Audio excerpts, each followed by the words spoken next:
Assalamualaikum warahmatullahi wabarakatuh. Welcome to our channel Info and Ilmu. Kali ini kita akan membuat reaksi video di channelnya Rahmati Irwansyah yang berjudul Ganesha Berbagi, bincang-bincang seputar COVID-19 dengan Dr. Boni Wim Lestari.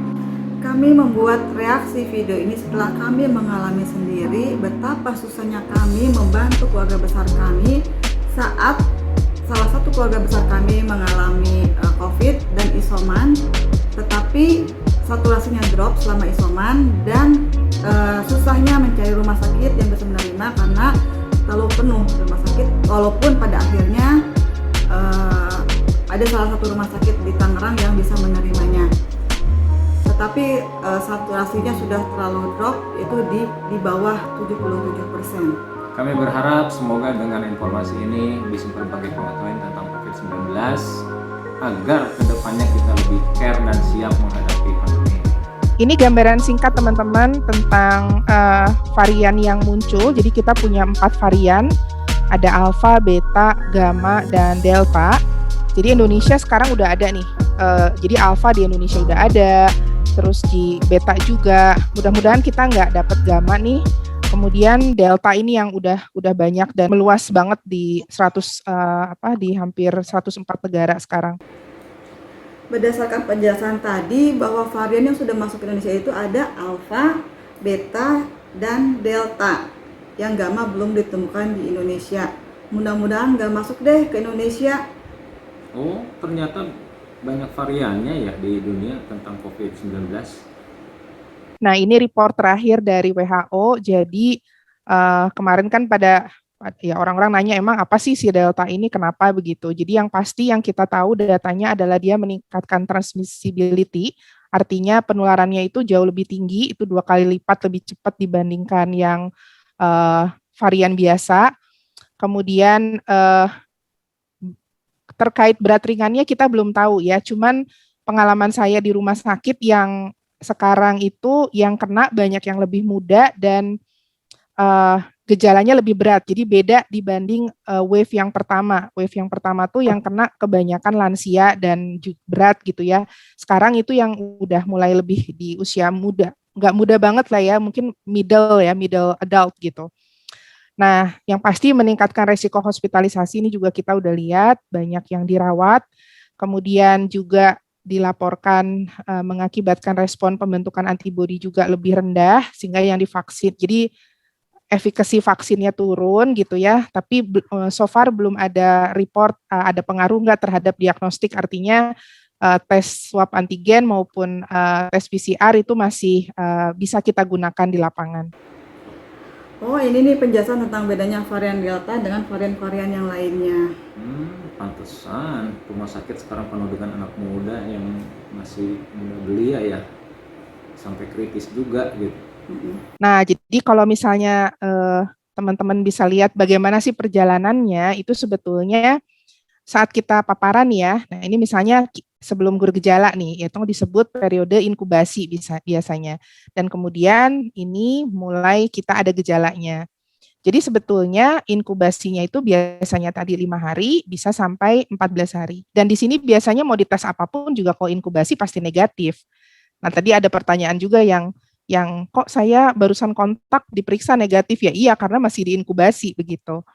Oh, kalau ngeliat dari grafik tadi yang Dr. Boni itu fase inkubasi itu 2 minggu ya.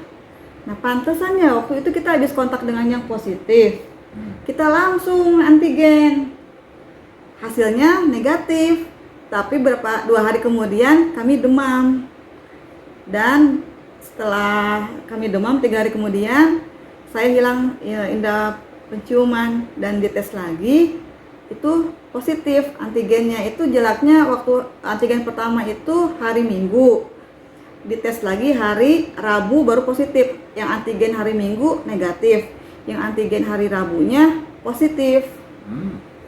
Mungkin saat itu kita udah jadi sebagai penular ya. Ya bisa jadi, padahal saya dari Senin ke Rabunya masih berkeliaran juga. Nah, kemudian di minggu pertama, ya tadi ya, karena memang inkubasinya selesainya 5 hari, dia mulailah bergejala, dan itu biasanya tinggi sekali kadar virusnya, di saluran nafas ya. Jadi mulai dari, makanya kita swab di hidung karena tempat masuk dia dari situ sampai ke saluran nafas bawah. Nah ini jadi kalau kita periksa itu kebanyakan PCR-nya akan positif, tapi antibodi negatif begitu. Nah kemudian nanti berjalan dengan waktu, mulai minggu kedua, ketiga itu nanti kadar virusnya dia akan turun sendiri begitu, dan kemudian mulailah yang disebut muncul antibodi begitu, yaitu bisa IgM, bisa juga IgG. Dan biasanya kalau sudah lewat 3 minggu tuh PCR-nya negatif gitu.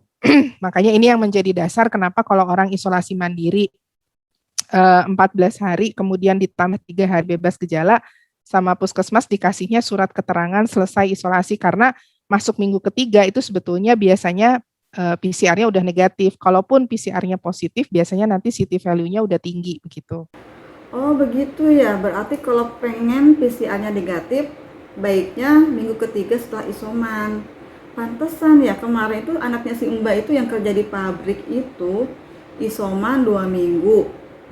Isoman 2 minggu tuh di tes PCR tuh positif terus sampai berkali-kali, gitu kan buang-buang duit ya.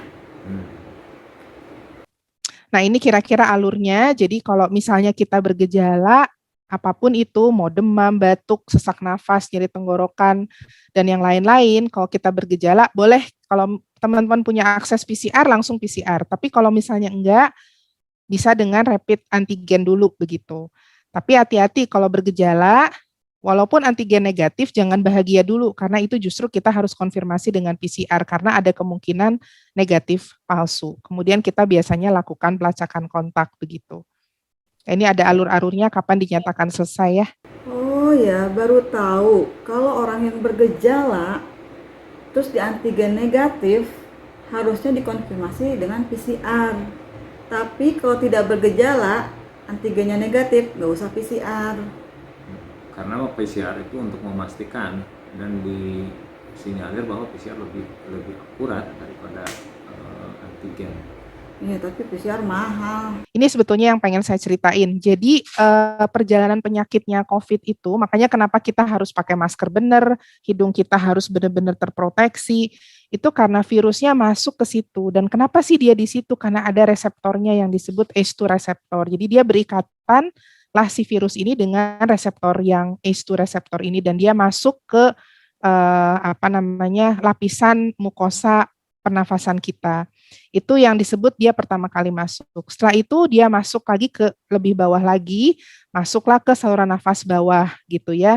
Nah di sini mulai ada respon peradangan, makanya mulai ada demam, ada batuk, ada pileknya, sakit tenggorokan dan sebagainya. Badan udah mulai sakit-sakit karena dia udah masuk di early stage gitu. Kemudian dia masuk ke late stage. Apa itu late stage? Di mana si respon peradangan ini tambah berat begitu, menyebabkan ada peradangan berat di pembuluh darah sehingga alveoli yang fungsinya untuk pertukaran udara itu udah ketutup sama cairan hasil dari si peradangan. Jadi istilahnya paru-parunya tuh keisi sama cairan radang gitu. Jadi susah banget nafasnya. Makanya kita harus ganti maskernya pakai high flow nasal kanul atau HFNC, bahkan dikasih ventilator, karena untuk nge-push oksigen masuk itu nggak bisa cuma pakai selang hidung aja gitu. Nah ini yang perlu dipahami juga. Nah kemudian ini mah gejala nanti. Kayak ini di videonya nih pelajaran biologi banget ya, ini gambar-gambarnya. Tapi kalau penjelasan dari Dokter Boninya sih lebih enak ya, lebih enak dicernanya. Jadi begitu ya perjalanan virus tuh, ngeri juga ya kalau udah kita masuk ke late stage siapa ya? Jadi biasanya 7 hari isoman tuh pasien oke-oke aja gitu. Jadi biasanya 7 hari itu kayak pertanda apakah am I going to be okay, akan sembuh atau malah tambah berat gitu.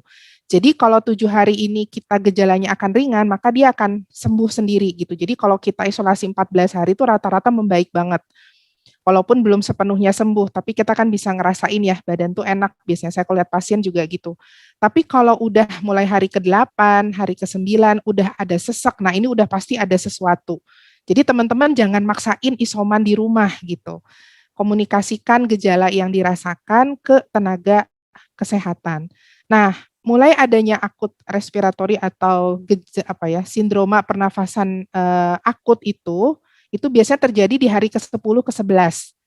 Nah, biasanya hari ke-12 itu pasien biasanya udah butuh intensive care. Jadi dia jatuh di kondisi yang lebih berat. Jadi ini warning time banget nih kalau udah ada sesak nafas, biasanya hari ke-8 itu teman-teman kontak deh tenaga medis gitu ya untuk minta advice selanjutnya begitu. Karena kalau telat di sini, nanti ngasih obatnya juga telat gitu. Kenapa? Nah, ini kita lihat.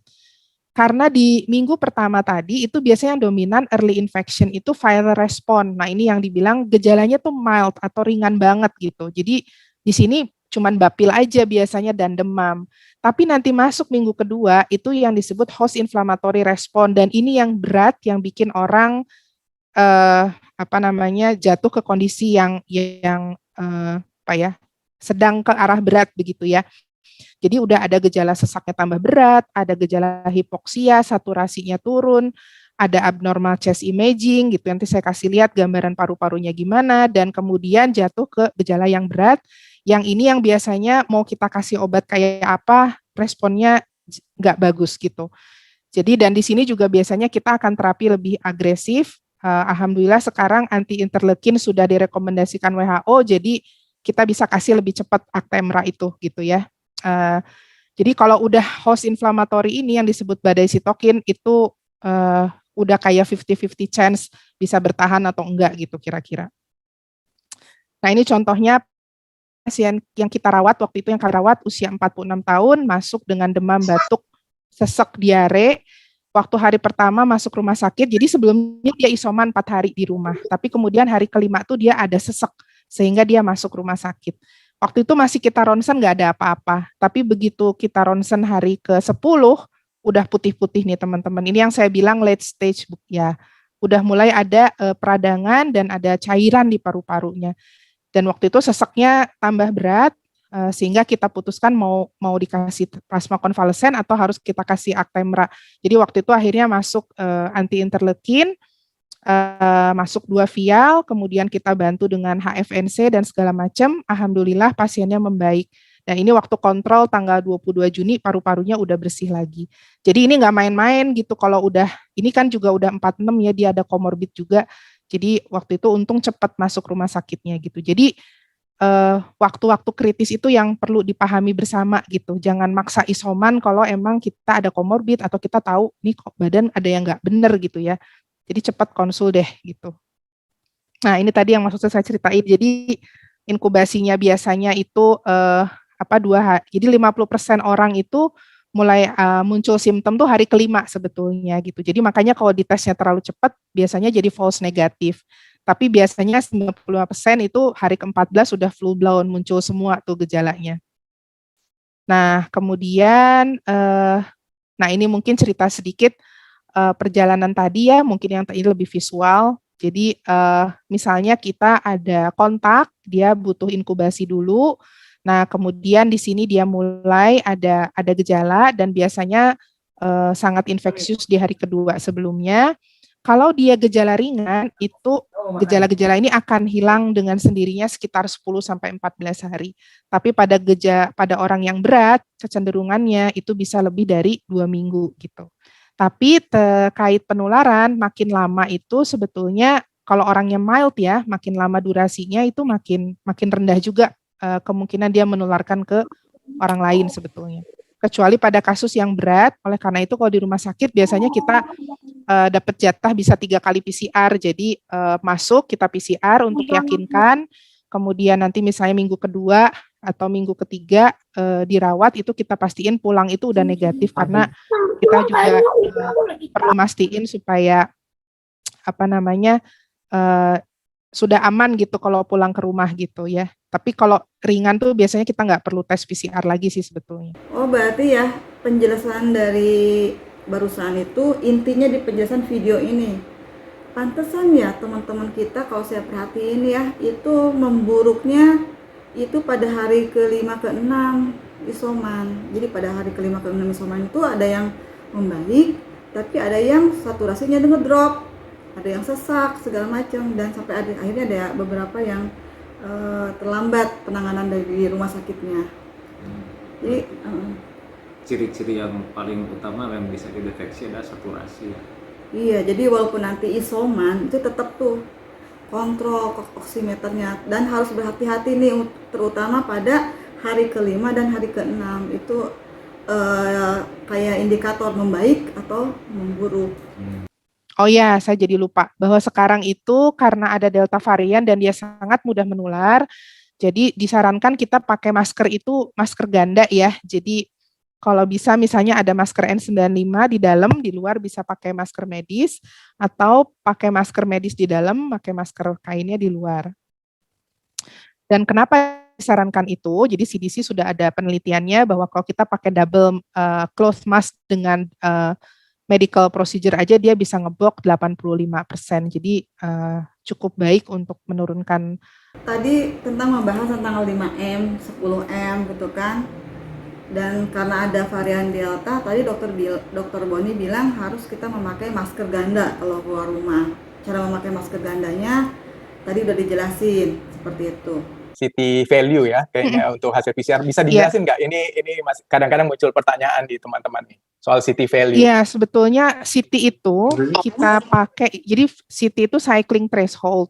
Jadi dia itu menandakan viral load yang ada. Tapi kalau kita di medis nggak pernah interpretasi city itu alone gitu, sendiri itu tuh enggak.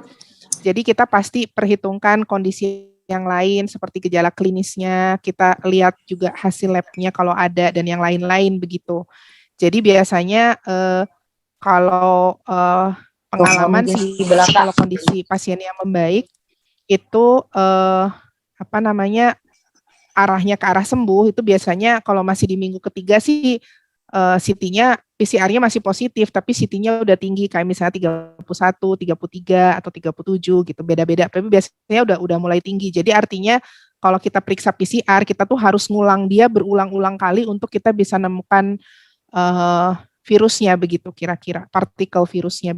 Beda kalau yang infeksinya baru ya kayak tadi misalnya terpaparnya masih bergejala gitu di 5 hari pertama itu biasanya CT-nya bakal rendah. Kenapa? Karena cukup 5 kali pengulangan aja misalnya ya, atau misalnya katakan 10 kali pengulangan itu udah kedeteksi partikel virusnya, kira-kira gitu sih. Nah, tadi ada pas tanya jawab itu banyak banget ya pertanyaan-pertanyaannya, tapi yang saya concern itu adalah mengenai city value. Tadi Dr. Benny sudah menjelaskan apa itu city value.